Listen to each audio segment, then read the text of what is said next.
So, naanami diri sa RV show, di nakahulat. So, mao nini siya, guys, ang akong giingon nga. Pwede mo magpalit ani, na tanan diri na bed, tanan appliances. Depende sa klase or depende sa presyo. No, so, ato ni siyang tanawon, cheers. Inani siya o entrance. Oo, so, na siya bed dira sa babaw. So, pag sulod di mo, inani siya. Inani din. What? So, class C. So, natin ni siya kanang TV. TV ni? Sink? Dayon, yeah, sink.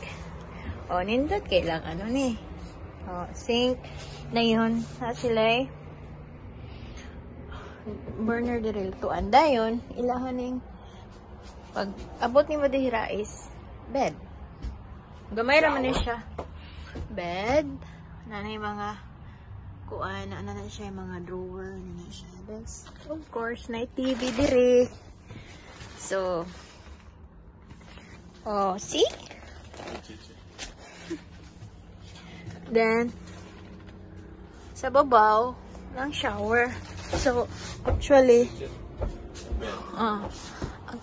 na siya, good for 2 person. Yeah. Or, you can, something there. Yeah, for so 4 people. 4 people, pwede siya. Then, This nice may turn yan. into bed. Na siya, pwede din siya mahimong bed. Pre, ilang bathroom. Then, actually, kani siya, mo gini siya lock. No, ano na siya. Kanina yun. Yeah. Then, syempre, na iyang kuwan din na. So, nana lang. Then, ano so, social kay mga shower. So, refrigerator. Dayon. Pero, ang ano presyo is medyo barato siya. Kaya sa adtong isa. Grabe, matong ganiya. Ay, 300 man kayo. Okay, quick. Quick ko dire.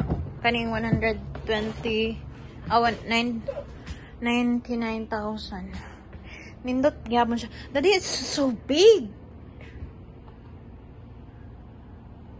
Pa? So big.